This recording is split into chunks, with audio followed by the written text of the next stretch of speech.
Welcome back to the deep dive. Today we are diving into, well, a monumental puzzle of human history. The shared roots of the world's three largest Abrahamic religions. It's a huge topic. It is. I mean, when you look at Judaism, Christianity, and Islam, they collectively influence billions of lives, they shape global geopolitics, yet they all acknowledge the same foundational cast of characters: Adam, Eve, Abraham, Moses. It truly is one of the most compelling narratives in history. How do these faiths share, near identical origin stories and figures, but then diverge onto these radically different paths? Exactly. Our mission today is to trace those shared origins back to West Asia and conduct a deep analysis of how political context, cultural demands, and theological debate, all spanning thousands of years, forced that foundational split. At least between the first two. Between Judaism and the emerging movement that would become Christianity, yes. Okay, let's unpack this. We should probably start at the place everyone shares: the universal lineage. The very beginning. We begin with Adam and Eve, and their line leads to Noah and the famous Ark story. But the entire narrative really pivots with the figure who becomes the patriarch, Abraham. Abraham is the hinge upon which this whole story turns. Our sources trace his tribe from the powerful city-state of Ur, moving north and eventually settling in Canaan, right near the Mediterranean coast. And the defining moment is this covenant God issues to him. Yes. The moment. This wasn't just a friendly chat, this was a divine mandate. What did this promise entail, is that? It was twofold, and look, incredibly radical for the time. First, God commands him to leave everything behind and promises him a specific distant land. Okay. Second, and this is the most important part, he promises that from Abraham, he would raise up a great nation and establish a perpetual kingdom. This established the foundational belief they were a people chosen by God, bound to a moral framework in exchange for this ultimate promise. And this covenant then flows directly through the generations. We move to Abraham's grandson, Jacob. We hear the famous story where Jacob wrestles with a divine figure, whether an angel or God himself is debated, and is renamed Israel. That new name, Israel, it means one who struggles with God, and it really defines the next phase. Jacob's 12 sons become the 12 tribes of Israel. But before they can inherit that promised kingdom, they face this 4-century detour into Egypt. A long detour. This detour is driven by famine, but it's enabled by some stunning sibling rivalry. Joseph, one of those sons, is sold into slavery by his jealous brothers. Yet he rises through these extraordinary circumstances, specifically his unique ability to interpret dreams. He becomes the vizier, the second most powerful man under Pharaoh. So when famine hits Canaan, Jacob brings the entire family down, and Joseph settles them in the fertile land of Goshen. It was a golden age that lasted for generations, but as the Israelite population grew, later pharaohs became paranoid about a possible uprising. Or an alliance with their enemies. Exactly. And that fear, the sources indicate, leads directly to the enslavement of the Israelites for over 400 years. Which sets the stage for this dramatic intervention around 1250 BCE and the arrival of Moses. What strikes me is the incredible symbolism of his calling. It is the ultimate divine encounter. Moses, having fled Egypt after accidentally killing an overseer, is hiding in the wilderness when God appears to him in a burning bush that is miraculously not consumed. Wow. And the message is crystal clear. The people's suffering has been heard, and Moses must return to demand their release. That sets off the famous Exodus narrative. Moses leads the people out, pursued by the full might of the Egyptian army, right up to the edge of the Red Sea. They're trapped. And this moment, being caught between the enemy and the impassable sea, this is where the sources definitively establish God's supremacy. Right. Moses raises his staff, but the power that splits the sea, the power that creates a dry path through the seabed, belongs entirely to God. It demonstrates his absolute control over creation. And the water collapses once they cross, drowning the pursuing army. Just like that. From there, the newly freed people journey to Mount Sinai, where Moses ascends the mountain to receive the 10 Commandments. And the extensive collection of accompanying laws, all engraved on stone tablets. This is the moment the tribal identity hardens into a religion. This is the key. This covenant at Sinai is the theological bedrock of Judaism. The central belief is no longer just we are Abraham's descendants, but we are the people chosen by God, bound by this eternal and perfect law, the Torah. It gave them not just a deity, but a divine constitution for governance, worship, everything. A full way of life. That constitutional bedrock allows them to begin conquering the Promised Land, setting the stage for, well, Section 2, the rise and fall of the Kingdom of Israel around 1000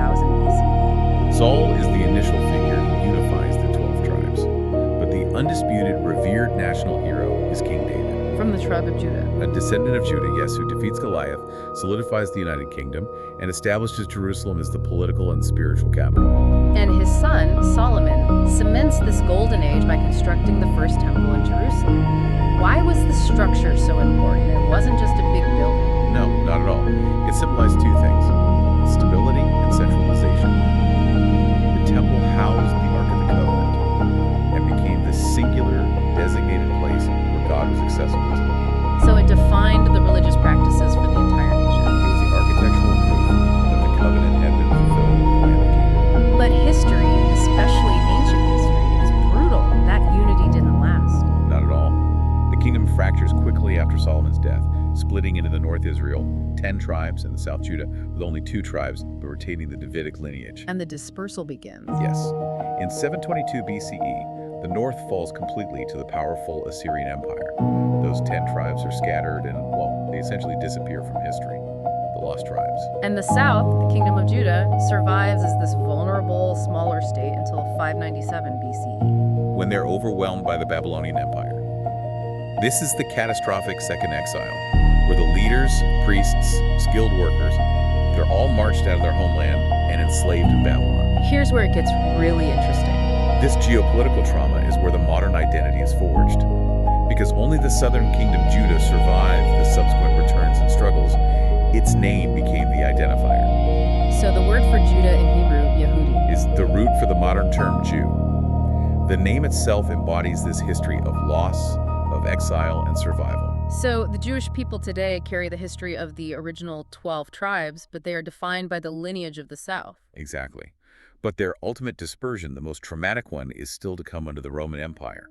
By the 1st century CE, Judea is a volatile Roman province. Right. In 70 CE, a Jewish revolt is brutally crushed, Jerusalem is utterly ravaged, and the Second Temple, the one rebuilt after the Babylonian exile, is destroyed. And this triggers the massive diaspora. The nearly 2,000-year history of wandering, scattering across the world, and facing cycles of persecution right up until the 20th century. Yet, the covenant was never forgotten. The modern state of Israel, established in 1948, consciously chose its name and national symbol, the Star of David, to connect directly back to Jacob and the revered King David. Emphasizing that direct line, yes. The chosen people returning to the Promised Land. So now we have a solid understanding of the bedrock of Judaism. A people chosen by God, bound by a perfect law, and defined by their land and their exiles, but that singular focus eventually cracked. Which brings us to the crucial 1st century CE context. The religious atmosphere in Judea was electric. The Jewish people, crushed under Roman rule, were fervently awaiting the Messiah, the Mashiach, meaning anointed one. And they expected an earthly king. Yes, a new king, descended from David, would militarily overthrow the Roman oppressors and usher in the ideal kingdom foretold by the prophets. And that's the core of the split. The concept of Mashiach was translated into Greek, The language of the Roman Empire. as Christos, or Christ.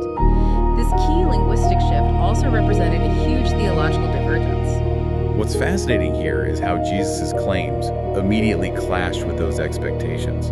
Born in Bethlehem, Judea, he grew up and began preaching, gathering his disciples. He did not initially declare a new faith, but his message profoundly challenged the established religious order. He preached that the kingdom was near, but defined it spiritually, not geographically. He also made a colossal claim that he was the Son of God.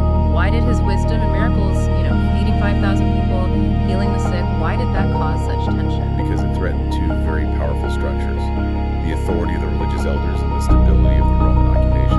So the elders feared a crackdown. A catastrophic Roman crackdown, yes.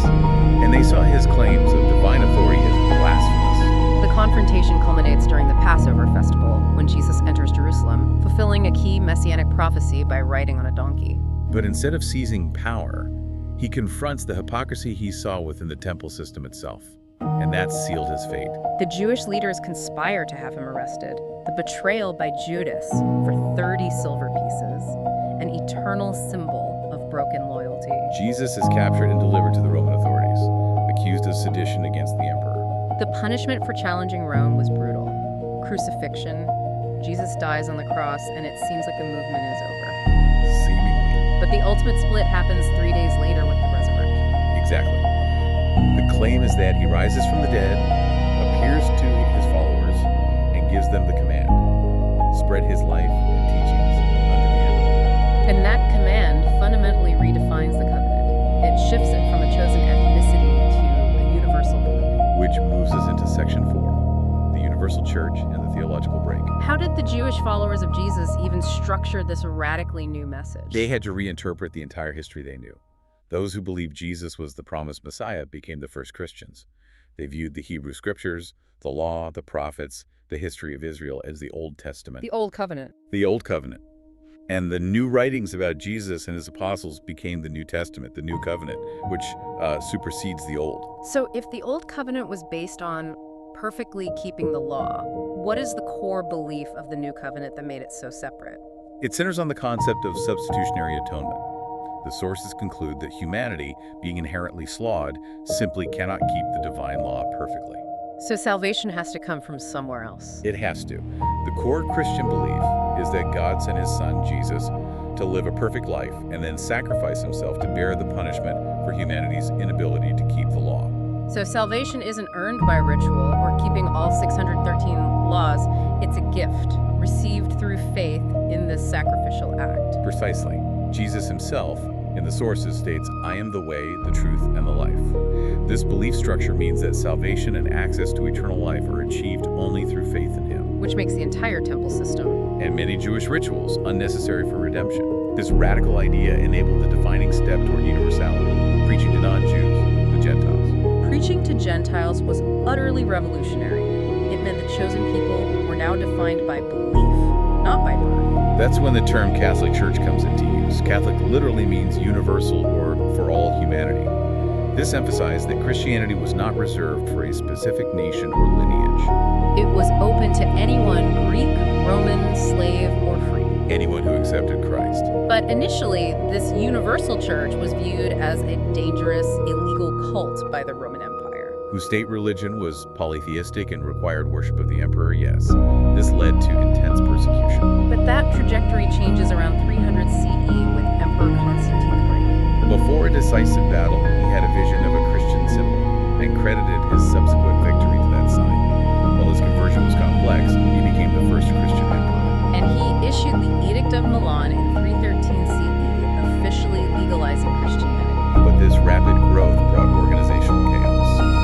Different regional churches had wildly conflicting interpretations of Jesus' nature. Right, was he a prophet? Was he a holy man? Was he divine? All of the above were being debated. To standardize doctrine, Constantine convened major ecumenical events like the Council of Nicaea in 325 CE. What was the critical decision made at Nicaea? It was the definition of the hypostatic union, the idea that Jesus is simultaneously fully human and fully divine. And that was essential because if he was only human, his sacrifice wouldn't be sufficient to atone for all of humanity's sins. If he was only divine, he couldn't have truly suffered and represented humanity. So the councils were about ensuring the doctrine provided a credible path to universal salvation. And they also finalized the definitive list of the 27 books of the New Testament. So by 380 CE, Christianity had completed this improbable journey from an illegal cult to the official state religion of the Roman Empire. A massive monolithic entity. But one that was already fracturing internally, which sets up the next split, the Great Schism. If we connect this to the bigger picture, the Roman Empire formally split into East and West in 395 CE. Constantinople and Rome. Driven by administrative necessities. And this geopolitical split immediately created cultural and linguistic chasms. Greek became dominant in the East, Latin in the West. And the power center of the Western Church in Rome began to solidify. Its leader adopted the title Pope, claiming supreme authority over all Christians. A claim based on the belief that his position was inherited directly from Peter, Jesus' chief disciple. Which was, I imagine, profoundly offensive to the major centers in the East. Antioch, Alexandria, and especially Constantinople, they viewed the Pope as merely the first among equals, not a universal ruler. This clash of authority, combined with deep theological disputes, led to the Great Schism of 1054 CE. And that formal separation created two distinct traditions. The West became Roman Catholicism, centered in Rome, and the East became Orthodox Christianity. Orthodox means correct standard or correct belief. They claim to hold the truest apostolic traditions and refuse to acknowledge the Pope's claim to supreme power. Okay, now, let's fast forward 5 centuries to the 16th century. The Western Catholic Church had become incredibly powerful and centralized. but also plagued by corruption. High illiteracy rates meant the Bible, only available in Latin, was inaccessible to the average person. This empowered the clergy and the papacy immensely. And the practice that served as the catalyst for the next split was the sale of indulgences. Right. These were meant to be spiritual grants, reducing the time a soul would spend in purgatory, but they devolved into blatant cash transactions, basically selling salvation to fund lavish building projects. The spark was lit in 1517 by Martin Luther, a German monk who studied the original Greek and saw this massive discrepancy between the early church texts and current practices. He posted his 95 Theses. Luther's challenge was radical because it wasn't just about corruption, it was a fundamental theological disagreement. He argued for sola fide. Justification or salvation is by faith alone. Not by buying indulgences, not by performing rituals, not by earning grace through good works. Exactly. Salvation was a direct personal relationship with God, bypassing the entire church hierarchy. And that protest led to the formation of Protestantism, literally the protesters, also known as evangelicalism. It fractured the Western church into the innumerable denominations that exist today. So the conclusion here is that Catholicism, Orthodoxy, and Protestantism are all branches of Christianity. They are. They all embrace the New Testament and the concept of Jesus as the divine Savior. But they differ profoundly on questions of authority, interpretation, and the role of tradition. It is truly staggering to recap this journey. From Abraham's single tribal covenant focused on land and law, through the rise of David's kingdom to the birth of Jesus, the formation of the universal church, and now these global complex divisions within Christianity today. This really raises an important question for you to consider.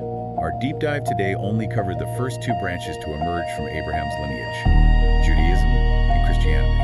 And we've seen how utterly dependent their separation was on political shifts, geographical boundaries, and, well, human interpretation of divine mandates. And the source material specifically mentioned a third great branch, one that also claims foundational figures like Adam, Abraham, and Moses. Which we haven't even touched on. Indeed. So reflect on how the initial singular promise to a chosen people ultimately splintered into multiple, powerful, and universal counterclaims for divine truth across the globe. It's a powerful testament to how deeply context and culture can reshape a single origin story. And we'll have to save that third major branch for a future deep dive.